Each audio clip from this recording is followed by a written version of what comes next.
Welcome to Question Time. Tonight we are in Cardiff. On tonight's panel, Robert Buckland, Secretary of State for Justice and Lord Chancellor of England and Wales until last month's reshuffle, currently making his views known from the backbenches.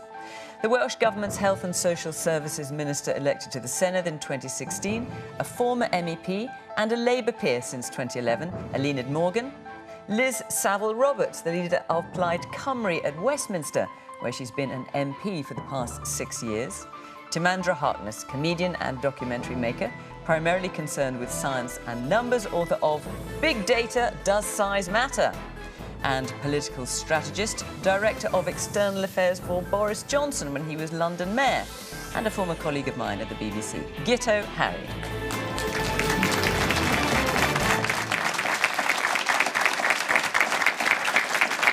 Good evening, welcome to my panel here, welcome to our audience here in Cardiff, and of course welcome to you at home. Do join the conversation the usual way on social media at BBC Question Time. Take part in the debate. So our first question tonight is from Angelina Rodriguez. 27 people have died crossing the Channel. What needs to happen to stop this tragedy? Robert.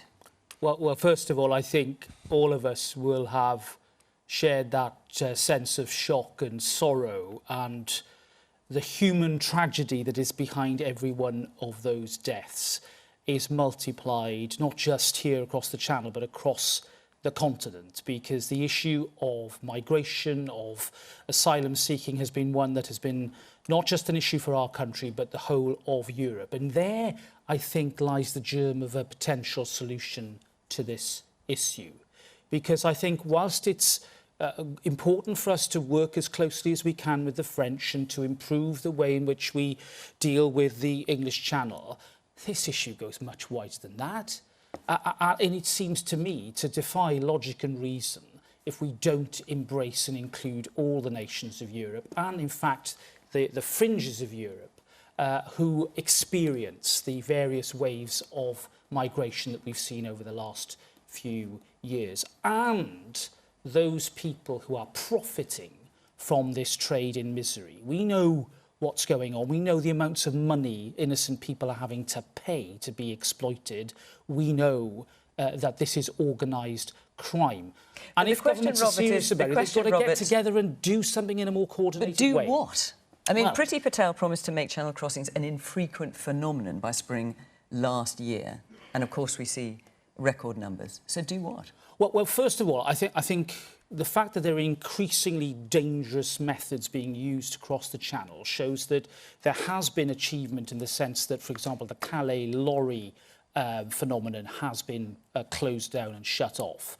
But that means that the exploiters of people are becoming all the more desperate and determined to try and evade detection. And it seems to me that if we don't treat this as a human trafficking crisis and do the sort of cross-governmental, cross-nation work to actually come together in terms of finance and support to create clearing centres at the borders of Europe, and also to do more on a concerted basis to tackle human trafficking, then, frankly, we are only scratching the surface of this problem. You know, if it isn't small boats, it'll be something else. It might be drones, it might be light aircraft in a few years' time. This problem isn't going to go away. And let's remember, we mustn't focus on the innocent people themselves. It's those who perpetrate this criminality who need to be rooted out. Liz. I find the terminology that is being used in relation to these people, because the people who drowned, the 27 people who drowned, were all human beings. And we hear the Home Secretary referring to migrants as a sort of term that just pushes the problem away. And for the Home Secretary just to be referring to human traffickers is not recognising the fact that there are many, many, many people, we know that about over 70% of people who are attempting the cross-channel journey are from countries with desperate human rights records. These people, many of them, not the word migrants, they are legitimate, they have legal rights as refugees, as asylum seekers. And while this government continues to play to a home audience, when actually we know that the immigration figures are way lower, not just because of COVID, but because of Brexit as well, we're actually in a situation this year the more people return to the EU than have come into the United Kingdom. But the question, Liz, is what needs to happen to stop this tragedy? And the Home Office cannot even succeed in keeping up with the backlog of asylum applications here. There's an 82,000 backlog here.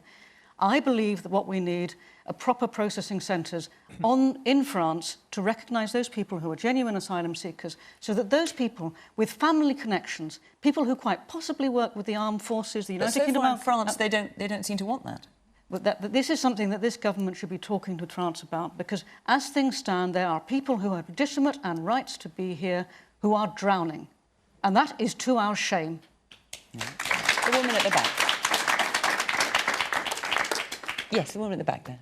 So you said that as different routes get shut down, they just open up new, more dangerous routes. So surely if we put this much energy into stopping the crossings that we've got at the moment, it just means people are going to move to something more dangerous. How can that be a long-term solution if all it does is close one route and you open up another one?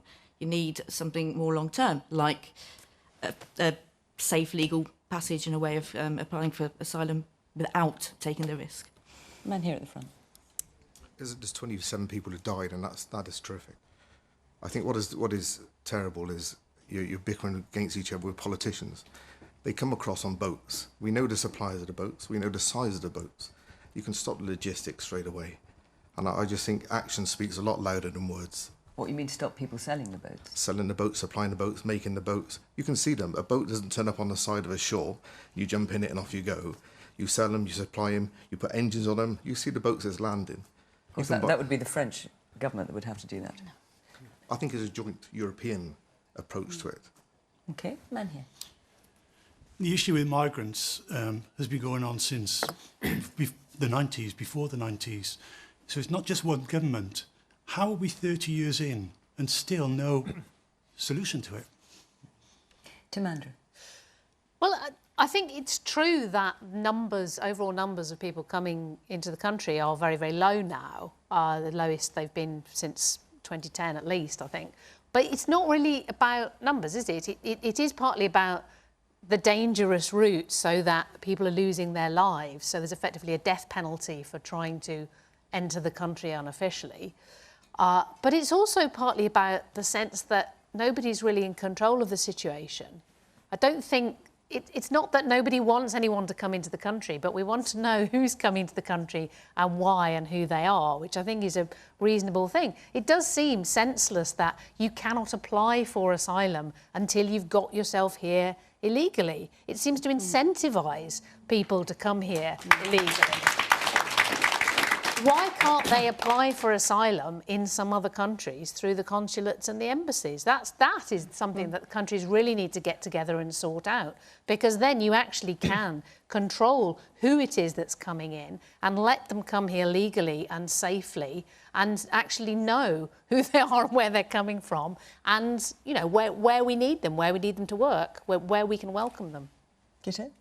I've sailed across the Channel. It's not for the faint-hearted. It's one of the busiest waterways in the world. It can get very, very precarious. So this is an absolute last resort for people. And actually, you volunteer for the RNLI. And I'm a volunteer with the RNLI. So above all else, I've been disgusted at how we have dehumanised men and women and girls and boys and babies and turned them into this kind of term, migrant, as if it's some sort of thing that we need to sort of deal with as a problem. These are men and women, and the political debate in the UK has reached such an appalling level that there were genuine questions over the last few weeks and months about whether we should save them when we see them drowning. So I would like to see in my hometown of Cardiff a sort of unqualified appreciation of the men and women who save lives at sea, regardless of the politics behind it. And if we start to rehumanise that, then we can start looking at proper sort of avenues for a legitimate way for those who deserve to come into these countries to come here, and those who can't,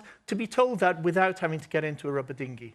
So are you suggesting, Guto, as Timandra, is that they should be able to apply for asylum from outside the UK? That makes a lot of sense. Here? It cannot be beyond the wit of men and women in countries like this to give desperate people with a massive incentive to put their lives at risk to come here a safer avenue than getting into rubber dinghies and crossing the channel and putting the RNLI in a difficult position and putting everybody else in a difficult position. But we've got to recognise that these are human beings, and we've got to start from that point, not treat them as some sort of dehumanised kind of units that we have to sort of reduce and disincentivise and send away. Woman here in the front. Hi. So just going off what you've said, obviously we can hear these people are human. We start a conversation saying we've lost 27 people. The reality is we've lost hundreds and thousands of people. And we've really got to bring this to the forefront of this. We are talking about human beings. We are not talking statistics. We're not talking politics. With the Brexit, all I seem to hear Britain saying is France should do this, France should do this. Well, why did we leave the European Union for a start if we need all these countries? Secondly to that then, if we can actually reference this back and say that these are human beings, I understand about better processes, and I kind of do agree that they do need to be able to get that, but these people have lost everything. They've lost their livelihoods, they've lost their homes, they've lost every single thing they even knew, including their children. Please tell me, how are these people supposed to go through application processes, supposed to seek some sort of refuge in countries that barely exist anymore? And this is where I am failing to connect with what's being said, because if we know they're human, why are we not doing more, and what are we going to do? Not let's talk about what the problem is, what are we going to do to help these people? Because we can't keep losing people at sea. This is not a Titanic event anymore. This is real. Eluned? I think we've got to just focus on who these people are, and just imagine how desperate you need to be to put your small child on a boat on a freezing cold November night into one of the busiest channels in the world. The risks you're taking, that, just imagine how desperate you are. And so for us not to provide a legitimate channel through which they can apply legitimately, in many cases, for asylum, I think, as you say, can't be beyond our wit. So how should that be done, Eluned? If it was down to you, what would you do? Well, first of all, I think we have got to consider opening possibilities in France for people to apply for asylum from... I mean, I'll just say again, the government has been talking to them about that, and so far they've said, no, thank you.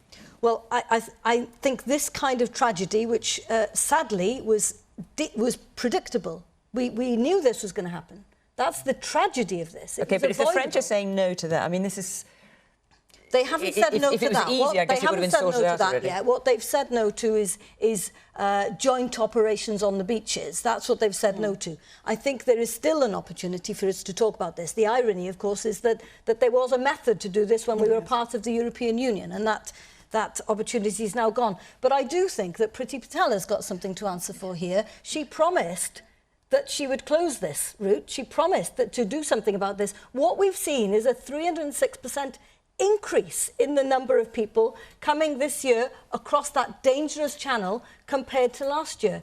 And it's on her watch that that's happened. This is the person who has stirred up this anti-migrant rhetoric for years and years and years, and it's time it stopped. So, Robert, obviously you spent some considerable time in government. A number of people here have suggested from the audience, should asylum seekers be able to claim asylum outside the UK, not just from refugee camps, but outside the UK, and therefore be able to apply for asylum that way? At the moment, they cannot do that. What's the objection to that? Well, I think the truth is, when it comes to Europe, you know, most of the countries in Europe are safe countries, and the issue is, when a migrant comes, when somebody comes from a war-torn part of the world where they're bringing their family and they've got nothing else but their own clothes that they stand up in, then, you know, we've got to ask the question, why is it that the journey then is even prolonged even further? But say, for example, they're living in Syria and they'd like to apply from Syria. At the moment, they can't do that. Well, look, I think, take the Syrian crisis. I think we were absolutely right to be one of the biggest spenders in aid in making sure that people who had to leave Syria because of displacement were able to stay closer to that country of origin rather than making a very dangerous journey, particularly across the Mediterranean. And we saw the baleful consequences of that back in 2015. And isn't it a tragedy that your party cut that aid, 75% cut to aid in Syria? I thought you might say that, Eluned, but the truth is that when it comes to overseas aid, we're talking about what is happening now. The channeling of overseas aid to those areas is very much still British government policy. And rather than pointing the finger about issues like that, let's actually focus on the whys and the wherefores about why people are being driven out of countries where they no longer feel safe. None of us have put a finger on that real problem, and that's why I am very open as a backbench MP to look at ways in which we can work together to create clearance centres on the borders of Europe and frankly put money in jointly to help that. But, you know, it's all very well saying, you know, and wringing our hands and saying that this is a dreadful problem, that Priti Patel somehow is responsible for this. She's not responsible for this. It's the criminal human traffickers that are responsible for this, not the Home Secretary. Double the amount of asylum applications in France. There are more than that in Germany. This government is playing the argument that asylum seekers should stop elsewhere. Now, let's take a step back. We have a government here that is talking about being a leader in the global world, the global Britain, and yet can't even be trusted to take on a fair share of asylum seekers here.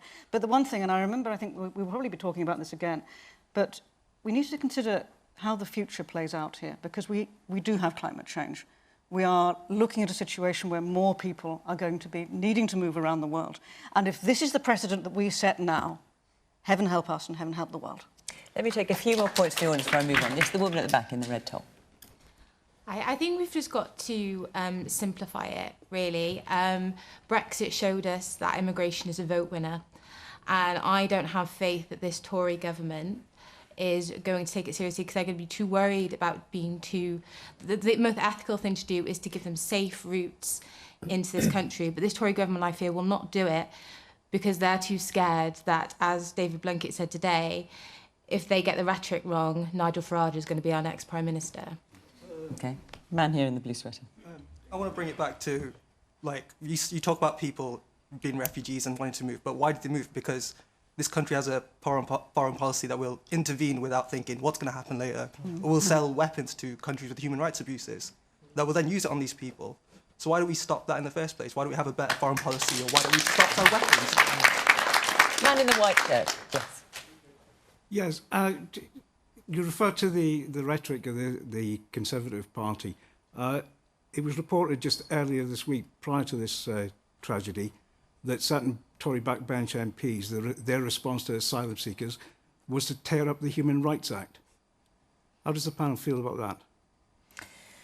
OK, I'm actually going to move on, if you don't mind. I think we're taking it a little bit broader there. And I just in terms of the French agreeing to, or not agreeing to process asylum seekers on that side of the border, what they've, as you say, they rejected joint policing. The jury is still out as to whether or not they're going to accept asylum seeker processing on their side of the border. Right, I'm going to take another question. Before I do, I just want to tell you where we'll be next week, which is Weston-super-Mare. And we will have the former dragon Theopophitis on the programme. The following week we are in Hendon with former politician and trained geek Michael Portillo, and actress of stage and screen, including the Netflix hit Bridgerton, if you're watching that, Adjoa Ando. Should be interesting. So do come along, join us. If you are either in either of those areas, Weston-super-Mare or Hendon, go to the Question Time website and you can follow the instructions there and come and be part of the audience. We would love to see you. Right, let's take another question from Adrian Lean. Hi. Is the PM OK? What do you think, Adrian?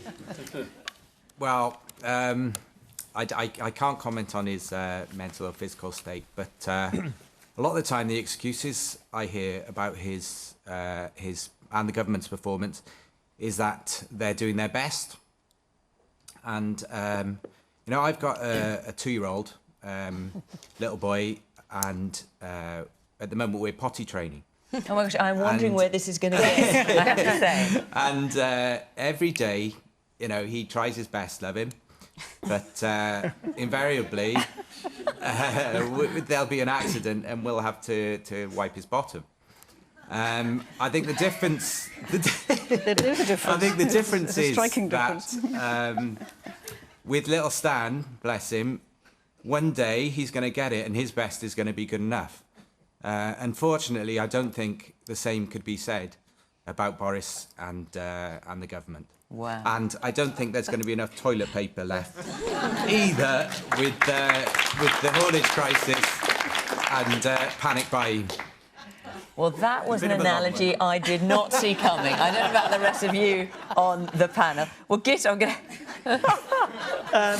it's taking a slightly surreal edge now, this conversation. So, Guto, I mean, we're particularly interested in your opinion, given that you were communications director for Boris Johnson when he was Mayor of London. So yeah, this the has partly title come was out Head of this... External Affairs, which is unfortunate with his reputation. But yes, I did work in the office... I don't think we're commenting on any of that tonight. In the office next to his for 4 years and have known him for much longer. I think most people out there know by now, apart from critics who will never acknowledge this, that he has a big brain and a big heart. But we all have off days, and he's clearly had a bad day. And I didn't think we could get beyond Peppa Pig to potty training, but we just did. And, of course, this came out of his speech at the CBI. He lost his place and went on a kind of riff about Peppa Pig. And if you've got a 2-year-old, you know, I'm sure you've watched Peppa Pig with Stan, or if you haven't yet, you will. Peppa Pig, just to come back to what it is about Boris Johnson, is that most politicians, anyone can pick up a speech written by a civil servant, go and deliver it with the bland platitudes that everybody trots out to an audience that leave underwhelmed and bored and sort of not remotely reassured. It takes something special to make a wide audience take an interest in something that is either boring or very technical, but nevertheless important. And the joy of Boris Johnson at his best is he's been able to do that. I worked for him when he was trying to argue against the cut in housing benefit. Now, that, critical though it is very hard to make interesting. He went to David Cameron on the airwaves and said, no Kosovo-style social cleansing on my watch as Mayor of London. That is a fiery, dramatic use of language. That actually got the policy stopped. Poor people were not moved out of their homes. It was a good example of communicating effectively. So I think, like everybody else, we need to cut him a little bit of slack at times. I fear for him sometimes that he hasn't got the grip he should on the government. We need to see the energy. We need to see the sense of purpose. We need to see him get a grip on the machine. But I think we've got to give him a little bit of slack that he is at least trying, and not the idiot or the lazy or the sort of malicious person that a lot of his critics portray him constantly as being. Are you one of those critics, Eluned? I'm a big critic. But I mean, in terms of portraying him like that? Well, I think the buffoon joke is wearing thin. And I think we're all fed up of it now. And you talk about being able to adapt to the audience. Frankly, I've never seen a more disrespectful speech to an audience. To travel up to the north of England, and let's not forget, he doesn't do that very often. The north-south divide is alive and well, and all of this levelling up, what we've seen is lots of talk about it, very little action, as we've seen with how you can announce a £100 billion investment and watch it fall flat in terms of the rail announcement is unbelievable. And the point is, he is losing the respect of the people of Britain. Now, some people did respect him. They managed to vote for him. But the fact is he has overpromised and underdelivered time and time again. He promised that we would see levelling up in this country. What have we seen? We've seen cuts to universal credit. We've seen the introduction of national insurance, which is going to transfer wealth from the poorest to protect the rich mansions of people in the south. That's the reality of what we're talking about with Boris Johnson. And I think the cost of living crisis is something that people are watching and taking seriously. And Brexit, it did get him elected. We're absolutely clear about that. But we're paying the price now. And that price is people not having food on the shelves in the supermarkets. We don't have people to drive our lorries. We don't have people to work in our care homes. And so that's the reality of these promises that he has made over and over again. Okay. Woman here in the red dress. We're all human. We all have good and bad days, but I just wonder how much of this is a distraction technique. The headlines are filled with Peppa Pig when perhaps they should be filled with much more pressing issues. So you think he might have done that on purpose? Yeah, I think it's a possibility at least. Oh, OK. The man in the brown jacket, yes, and the black shirt. I listened to the interview in its entirety, and we've talked about the blunders. You mean to the speech, the CBI Yeah, I speech? listened to the whole speech in entirety. And leaving the blunders aside, what actually concerned me more is the north of England was mentioned 26 times, London was mentioned 13 times. Do you want to guess how many times Wales was mentioned? Yeah. It wasn't mentioned once. And Guto, you were his ex-communication advisor. Maybe you want to get on the train to London in the morning and remember, knock on number 10 and tell Boris Johnson Cymru exists, because I think he's forgotten that. Or maybe you want to keep your reputation intact, because it seems everywhere Boris Johnson goes, he makes a mess. Last week it was sleaze and scandal and corruption. This week it's embarrassing himself in front of the business world of this country. We've had enough, especially here in Wales. We've had enough.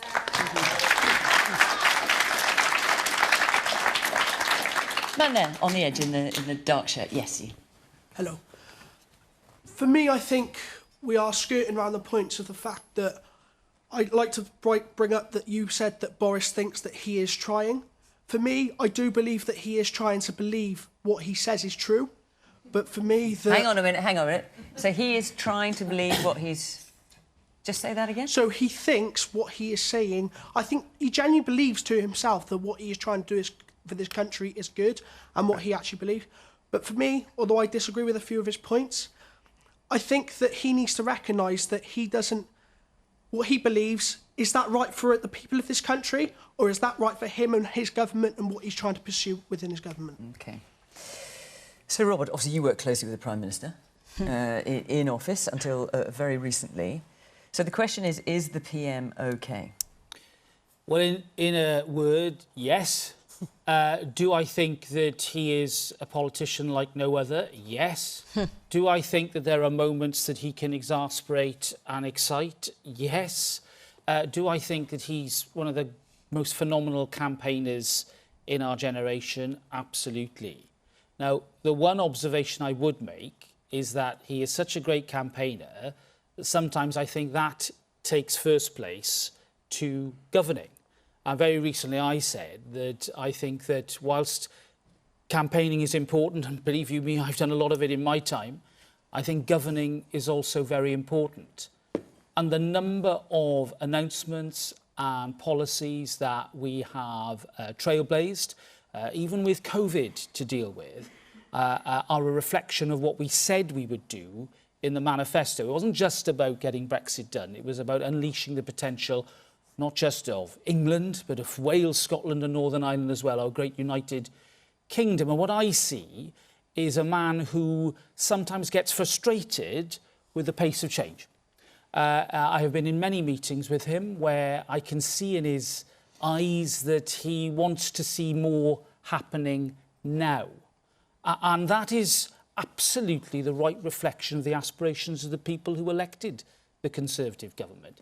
If he isn't in that chair agitating and pushing, then I am convinced that the government would be a poorer place without him. I know that the work that I had to do looking after the prisons and probation and court system through COVID and beyond was pretty onerous. He let me get on with that job, but it was also good to have challenge from him about how to do it better. Look, we all have days, bad hair days. Well, Boris probably has more bad hair days than most. But what I would say is that this is a man with a plan, with a purpose, who wants to get on with the job. And I think that the British people gave him that mandate and we should let him get on and do it. OK, there's quite a few hands up. I'm just going to work. Where shall I go? The man here in the glasses. Thank you. I just want to come back to Sir Robert just said. Question to you is, do you think Boris Johnson is a man of principle, integrity, and good role model for parents in the UK? OK, give us a quick answer. Well, he's a human being with imperfections. And I would say that in terms of... That sounds like a no, Robert. Well, look, he's human. It was a closed question. But the thing is with Boris, right, he's never pretended to be perfect. And we all know that. And the politicians who stand up and pretend to be perfect, well, they're lying to us, and we are asking to be lied to as well, if we think our politicians are without blemish or fault. Timandra. I'm a bit worried that so much weight is put on Boris Johnson and whether he's OK or not. I mean, I don't know him. I've never worked with him. He's always struck me as someone who likes to be popular, and what he's been best at in the past is delegating actual policies and getting things done to some good people around him. I think that's what he did as Mayor of London. And it's kind of apparent now, I think, that whoever is most influential in his circle is pushing the direction of the policy. But I think it's a bit worrying that you can't look at a government and say, well, OK, maybe the Prime Minister is tired, maybe he's got long COVID, maybe it's all a bit much, but that's fine because we have confidence in the government that they have clear principles, that we know what they are, they have clear policies that we feel reflect what we want. And if the Prime Minister himself needs a bit of a rest, that's fine. We have confidence that there's a team that's going to make things happen anyway. But I don't think we do have that. I think this government has leaned very heavily on the personality of Boris, and he's got lots of personality, I give him that. So my worry really is, should we even worry so much about what one man at the top is up to and what, whether he's entirely well and in control of the situation? Shouldn't the whole government be giving us confidence that they know what they're doing and they're getting it done? Liz. Well, we are in Wales. We're in Cardiff today. And I think one of the important things to mention, amongst all the promises that the Tory manifesto made, was that we wouldn't be a penny worse off. And under the European structural funds, we got £375 million a year. And under the Levelling Up funds, and we've heard an awful lot about Levelling Up, we get £121 million a year. Now, that's quite a lot of pennies lost somewhere along the road. And, of course, it is worth remembering that the people of Wales voted for Brexit.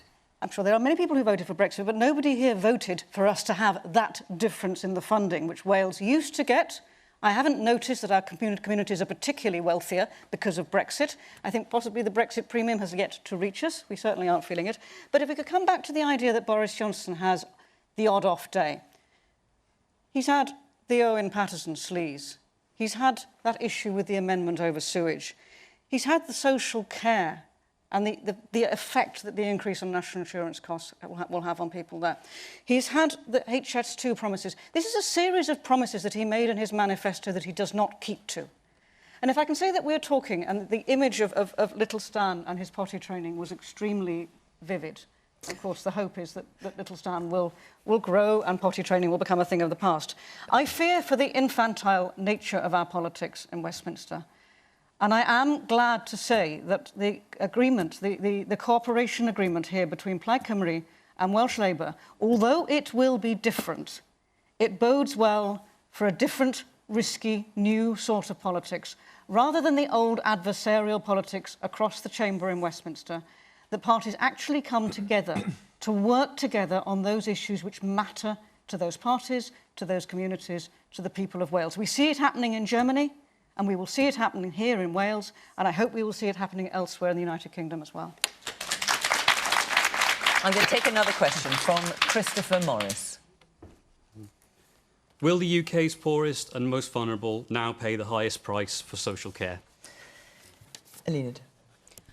Well, I'm afraid in England, they're likely to do that. And that's the tragedy of the situation, because that national insurance increase will mean that those people who have houses worth £1 million will be able to keep more than £900,000 of that wealth, whilst those people who own a house worth 100,000, and there are houses in Wales worth 100,000, in fact, they only get to keep 20,000. Now, that is a very damning situation, I think, for all those people who believed the Prime Minister when he said he was going to level up. And levelling up is not just a geographic thing. It's got to be something about getting the richer and the poorer becoming richer. That's what it's got to mean. And what about here in Wales? Because as Liz mentioned, the Labour and Plaid Cymru have agreed this cooperation deal today. One of the proposals is a free national care service. What does that mean? So we already do things very differently here in Wales. We already have a situation where nobody pays more than £100 a week for their domiciliary care. We have a situation where there's a cap, so £50,000, you get to keep £50,000. And all of these policies have been in place for a long time. The difference in Wales is that with but what are you proposing? Just with free this, national with care this service, new that's what I'm national trying to get at. insurance funding, and where the journey to a national care service for Wales is something that we've been very keen to establish. We're going to start that process through putting the money into the pockets of the people who deliver the care. So our care workers in Wales will be paid the real living wage. There is no mention of any support anywhere in England of support for those people who are delivering the care. We are desperate for care workers. These people work incredibly hard.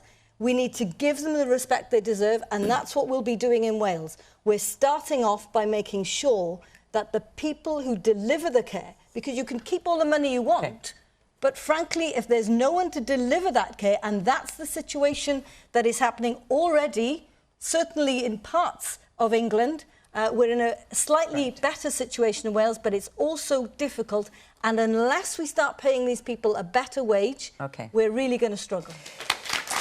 So, Robert, the question is, will the UK's poorest and more vulnerable now pay the highest price for social care? You abstained, which is significant given that you're a former member of the Cabinet, against the amendment by the government this week, whereby the money contributed by a local council towards someone's care will not count in the final amount that that individual has to pay. Yes, and putting it bluntly, I thought that the cart was being put before the horse. You know, there's a big white paper, a big policy document that's coming from government very shortly about the social care system. And I felt very strongly that we need to get on and publish that and outline what the plan is before fine-tuning some aspects of the system. In particular, with regard to that particular issue, I am focused upon those families and carers for people with long-term disability. Adults who will have, hopefully, a very long life, but who will need quite a degree of care throughout their lives. And the effect of the change would be, without any further reform or refinement, would be to mean that people who are getting means-tested support to care for their loved ones would take much longer to get to that cap of 86,000. That's my concern, and that's why I want the government to think again and about that. do you think the government will think again on this? Do you think, given, I mean, it only went through with a majority of 26, I think, that vote. Do you think that, in fact, we might see another government U-turn on this? Well, what will happen is that the bill will go to the House of Lords, and I'm sure there will be a lot of debate and probably further amendment to the bill. And therefore, do you think we'll see a U-turn? Well, look, I hope that by the time we get to that stage, it'll be a few months' time after Christmas, that the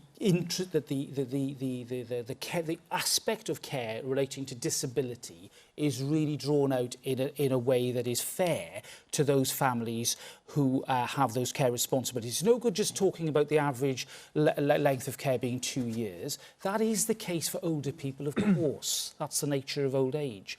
But I'm thinking about those long-term needs that are swallowing up over 50% of local government resources. So the government will have to change this if you're going to vote for it? Well, look, I think there's a long way to go on this, and let's see what the white paper brings. I'm very hopeful that will be a really innovative plan, backing up what the government bravely did in September when I was a member of it, to actually grasp the nettle and radically change the system so that people are left with more of their assets, and the means test is much more generous under these reforms. Man at the back in the blue shirt. I've worked in health and social care for the best part of 40 years, started when I was 19, I'm coming up to 58, so you do the maths, yeah? As a nurse, as a support worker, the last 12 years I've spent training health and social care staff. I can guarantee to you from first-hand experience that I've had only this morning, yeah, within 5 or 10 years, there is not going to be a social care sector. The numbers just simply aren't there. They cannot recruit. I talk to care home managers who are in tears, owners that their businesses are going, which they're not so worried about. It's more about the vulnerable people that they're serving. And Guto, I'm sorry, I've been an admirer of yours when I've listened to you on other programmes before. But what you said earlier on about cutting Boris Johnson some slack, this man has deliberately and willingly gone down a path with this country, yeah, that he knew it was going to lead to this by promoting Brexit and putting his name to it. We cannot get the care workers into this country. Several went back just before the pandemic and during it. It was masked because retail wasn't open and hospitality wasn't open. All of a sudden now, furlough has ended, we're out of pandemic. Hey presto, it's not just the lorry drivers, it's the hospitality industry. But I can tell you what, the care sector is going out the window as we speak. Okay. Woman here in the front in the blue jacket. So we're talking about funding the care system, working collaboratively, Plaid and Labour. Does that mean you're going to start helping funding for eating disorder services in Wales and stopping patients who really need treatment having to go to inpatient services in England? Will that be stopping anytime soon? All right, so I'm going to come to you in a minute, Liz, on that. I'm just going to come to the main question, if you forgive me, which is, while the UK's poorest and most vulnerable, will they pay the highest price for social care? Timandra? Well, yeah, and they will pay several times over because, first of all, the adding to national insurance as a way of paying for it is something that hits lower paid people disproportionately. Then they pay again because a higher proportion of their wealth or their house or whatever will go to pay for their care. And in fact, just as an extra whammy on top of that, people in deprived areas tend to die younger anyway. So you could argue that the fairest thing would be to charge them less because on average they're going to actually cost the country less because they won't get to enjoy, if enjoy is the word, the care for as long. But I just wanted to come back actually on what the gentleman in the blue shirt said about the loss of EU workers in the care sector. I really don't think that looking to low-paid workers from countries where the cost of living is lower is any kind of progressive way to solve the problem of shortage of workers, in whether it's in haulage or in care. The answer is to pay people properly, to make it a profession that is respected as it should be. I mean, what was it, 18 months ago, we were all clapping on our doorsteps for care workers. Now, care workers in England who don't want to be vaccinated have just been sacked. With that respect for care workers went out the window pretty fast. We should pay them properly. We should treat it as the important profession that it is and not start saying, oh, what we need is to import some low-paid workers from abroad again. You want to come back? Yeah. I do agree with you at an ideological level, absolutely. I've always respected, I've been a support worker for several years. I've been in a position where I manage and train support workers. I always treat them with the utmost respect that they deserve. The simple pragmatic fact is that they aren't out there. You know, the British people don't want to do the jobs, generally speaking.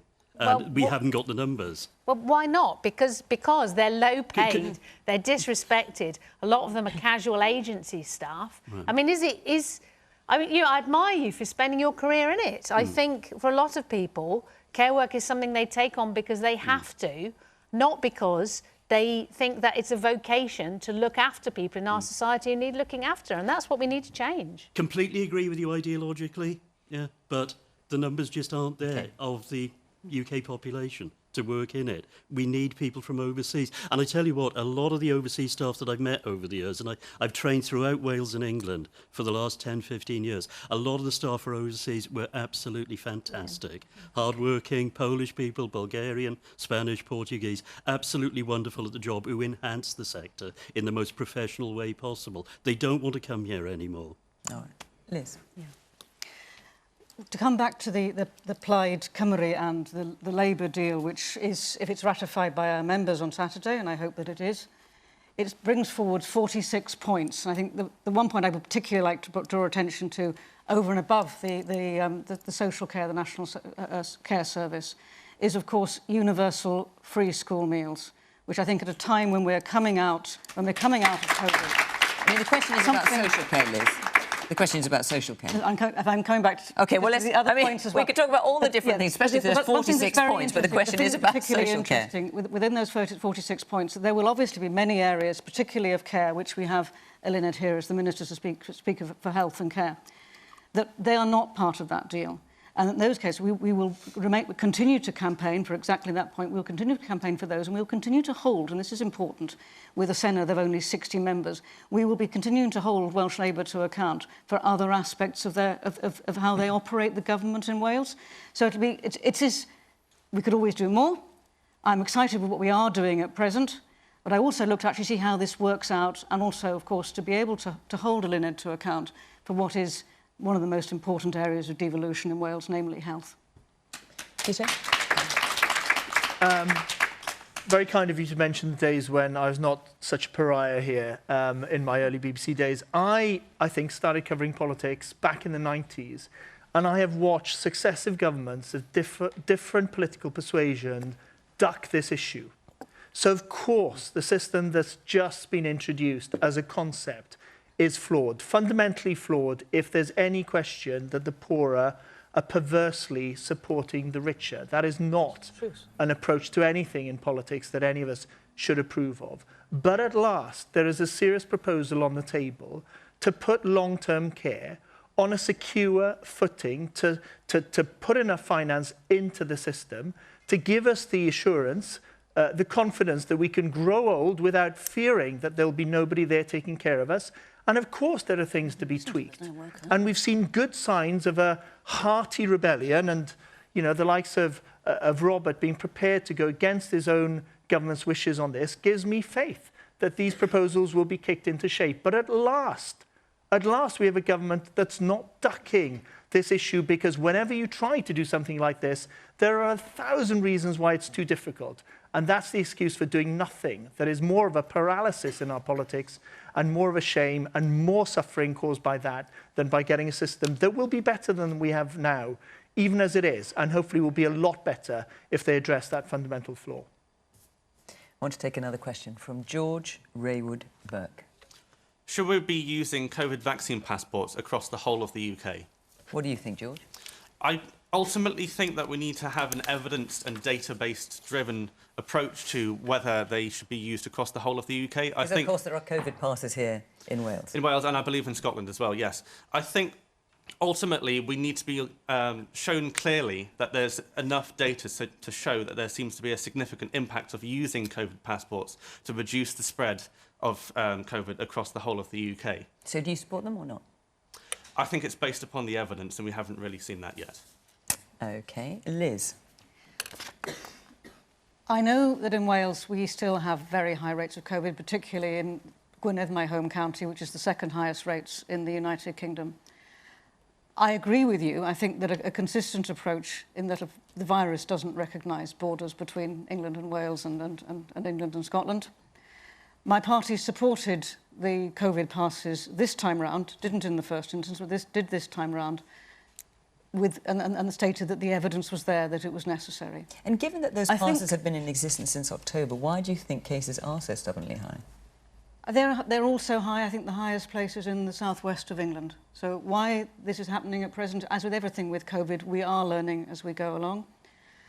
I do believe, however, that all these sorts of interventions in the private individuals' lives should have definite sunset clauses, that we should know when they come to an end.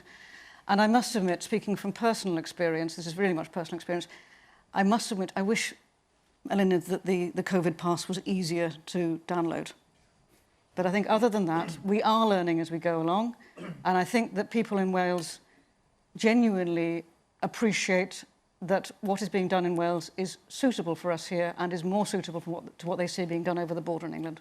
Well, let's find out. There's some hands suddenly shot up. Yes, the one here in the blue and white top. Yes. I think there's a lack of consistency in COVID rules everywhere. For example, last week I went to England and no one had to wear masks. Come back to uni here, everyone has to wear it. And I think that just means people just move around when they decide what they want to do. And that's why I think it's so high, because people just move around.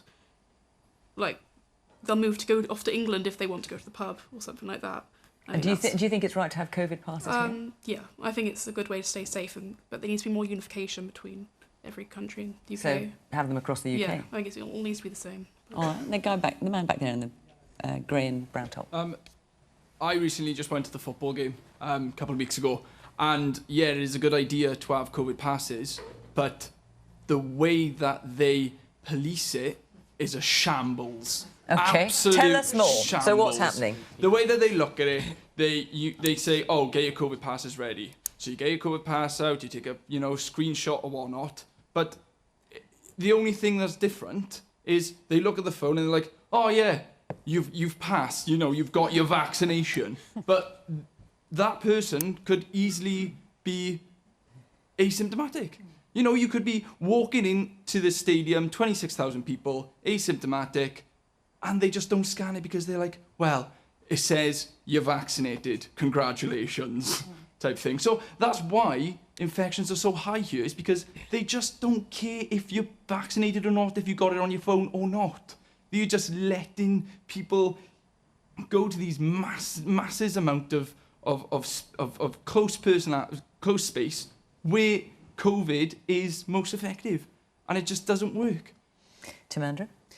Well, I think we shouldn't have COVID passports anywhere, including Wales. You could say it's none of my business, but I thought the way they were voted through in the Senedd was very iffy, where somebody tried to vote and literally couldn't on a technicality. No, that's not what But happened. I think the reason why I don't think we should have them is that they're misguided. They don't. I mean, as the gentleman said, I've been double vaccinated, right? And frankly, I think all adults, certainly over mid-30s, should get vaccinated because that vastly reduces your chance of getting very ill. It somewhat reduces your chance of passing it on, but it doesn't completely eliminate it. Just because I could show something saying I've been vaccinated doesn't mean I can go into a crowded space and know that I haven't got it and can't pass it on, just as the man said. So it doesn't completely do that. If you really want to say we're not going to let anyone in who's infectious, I'm afraid you have to go down on-site testing route. The reason COVID passports are brought in is not essentially to protect people, it's to try and coerce people who are not vaccinated into getting vaccinated. And I think that's wrong. I think medical procedures, much as I think it's a great thing and everybody should, you have to have real consent to a medical procedure, and a vaccination is a medical procedure. I don't think you should discriminate against people who, for whatever reason, however misguided they are, don't want to be vaccinated. So I also think that it's wrong because it's coercive. It's wrong because it doesn't actually stop you being infectious. But also, I think it's misguided because research does show that if you mandate vaccines by whatever thing, even if it's just like you have to have a COVID passport to do nice things, what happens is in the short term, a few more people get vaccinated because they were going to anyway and you've just made them get around to it. But the people who already went, oh, I don't want a vaccine, I don't trust them, I think it's a government conspiracy, you are confirming them in that belief that there's another agenda going on. You're making them more suspicious. And this is what research shows. Okay. They dig their heels in more. So you essentially put a cap on how many people are going to get vaccinated. So even on an instrumental level, I think it backfires. So there you are. I'm with your lady in Swansea with a cinema who says, I'm not going to use vaccine passports. I'm against them everywhere. Guto? That's my starting point as well. I don't like the way the state has actually moved so far into our lives over the last couple of years. It's understandable. It was initially necessary. But can we get back at some point to taking decisions for ourselves, to actually being a little bit more free, to use that thing called discretion, to behave like grown-ups, to not look to Boris Johnson, particularly those of you who loathe him, look to him to sort of take all these decisions about whether you can wear a mask or go to the cinema or open your business or work from home. It's time to put politicians back in their box. That said, I am a volunteer vaccinator. It is a no-brainer. You should get yourself vaccinated. If you do, you are safer. You are less of a liability to the people around you. You will help reopen the economy. And one of the great successes of the last couple of years is the vaccine programme in the United Kingdom. It's one of the things we can be really proud of. It does reflect the slightly chaotic nature of a Prime Minister who's prepared to bet on a whole load of things that will fail if he gets one of them that works, and then to sort of empower somebody to have an open checkbook to buy all the vaccines that we can. We are ahead of the game on this, but we've got to start enjoying the spoils of this. There are people who've been vaccinated who still want to stay at home. The purpose of being vaccinated is so we get back as soon as possible to as close as possible to what used to be a reality when we went out to work, went out to enjoy ourselves, went out to see friends. And there are other killers other than COVID. So we should start thinking again now. 1 in 5 people in Wales are on an NHS waiting list. People will die of cancer that could have been detected, of heart disease that could have been prevented earlier on, because we're still, at this point in my view, over-obsessing about one thing whose killer moment, the worst moment, it's not over, but the worst part where it was disproportionately worse than every other killer that we have, has passed. OK, and we've got to put it in perspective. let me get around the rest of the panel. So, Guto says get back in your box, Eluned. I mean, because COVID passes were obviously introduced here in Wales under Labour. I mean, talk about over-obsessing with COVID. COVID is alive and well in our communities. We've still got extremely high rates. So's cancer, so's heart disease, so's dementia, so's diabetes. They all kill people, and we are not looking after the economy or the NHS because we're locking people down because you can't catch cancer from somebody else. I think what we've done in Wales is we've tried to follow evidence. We've tried to follow the science. And what the scientists were telling us is that all of those small marginal gains by introducing small measures to protect people actually help to add up to give us more protection. And that's why we have in Wales rules that suggest that you do need to wear a face covering in public places indoors, why we do ask people to work from home if it's possible, why we do ask for risk assessments in businesses across Wales. And the fact is that the COVID pass is supported, by and large, by the public in Wales. We have 86% of our population who've been double vaccinated, and it's not a vaccine passport, it's a vaccine pass.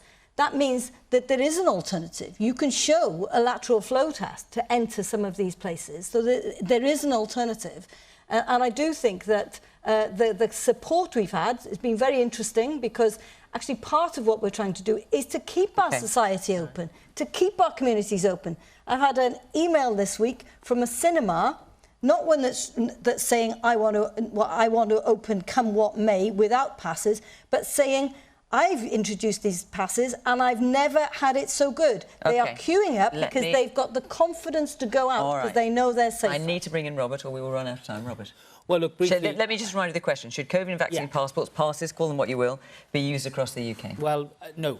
And to come back to the questioner's point, he makes the point about the evidence. From what I see, there is no evidence to suggest that passes actually cut it when it comes to reducing the incidence of COVID. That's got to be the acid test.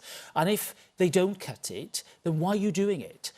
In other countries, most notably France, when they introduced it, remember they did it in about 12 days in July. That was all about increasing the take-up of vaccine amongst young people by saying, look, if you don't have your jab, you're not going to be able to go night clubbing. Now, that's an entirely different function. Thankfully, in the UK, people have gone ahead and had the jab in their millions. That has been a triumph, not just for government, but for everybody who played their part in it.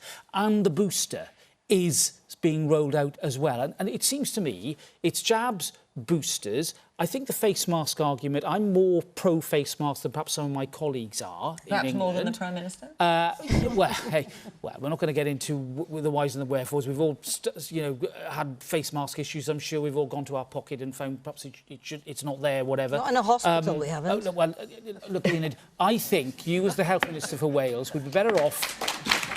Yeah, but can I just say, gently but firmly, you'd be better off, actually, as Guto says, concentrating on some of those waiting lists that the Welsh Government need to deal with and the underfunding of the health service, despite the fact that the UK Government gave you the money to fund the health service. That would be a better use of your time and the Welsh Government's time. OK. There's a lot of you with hands up. I'm afraid we have run out of time, so apologies. Thank you very much to the panel for coming this evening. Thank you to all of you for all your points. I would love to have heard from more of you, so sorry I didn't get round more of you. And thank you at home for watching from Question Time in Cardiff. Bye-bye.